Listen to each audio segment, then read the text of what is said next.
So I'm going to show you how to find A if you're given a point on the parabola and a vertex.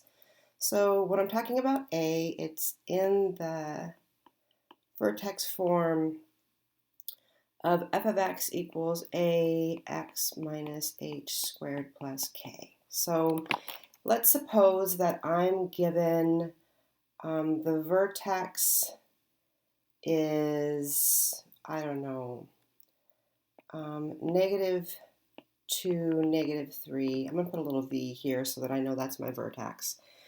And that I've got another point, and that point is -4, 5. So I've got this. And since I have a vertex, I know that I have h and k. So these two pieces right here, my h and my k are given, right? They're my h and my k, so I can put that into my equation. All I'm missing is this a. Like, I really need that.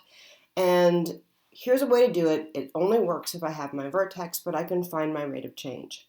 And rate of change when we did things in linear functions was the change in y over the change in x, right? That's slope. And that's really great when I have just like a straight line.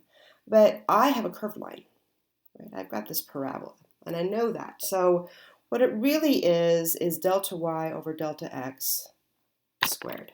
Okay, so this piece right here, this is the part that changes.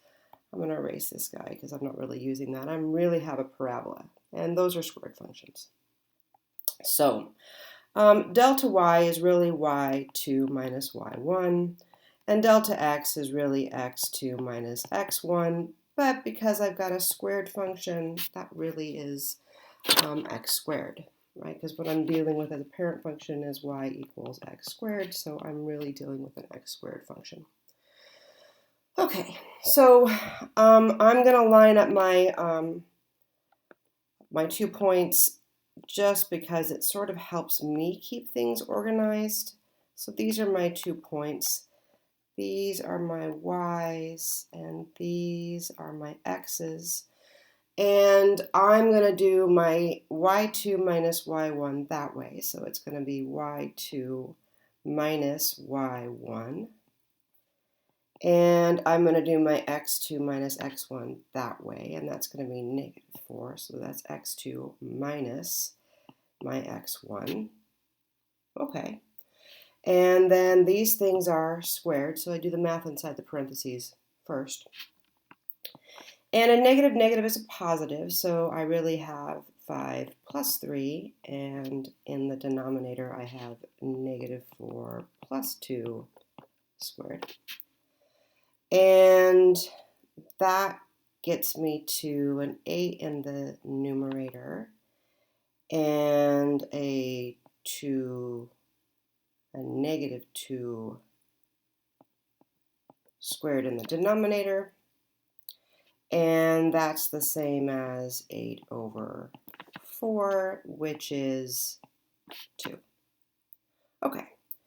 I'm going to plot my 2 points sort of in a grid-ish, right? Okay, I'm going to go, well, this would be -2, -3, and my other point is -4, 5, right? So I know that if this is my vertex, that's going to be my min. So this thing is going to open like this-ish. That's what I know. So this is going to be, this opens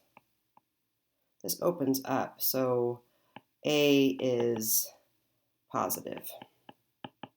And that's important to know. So if this wasn't positive already, I would have to make sure that I know that that's going to be positive because my picture tells me it's going to be positive. And I'm going to make sure that I put this A in right here.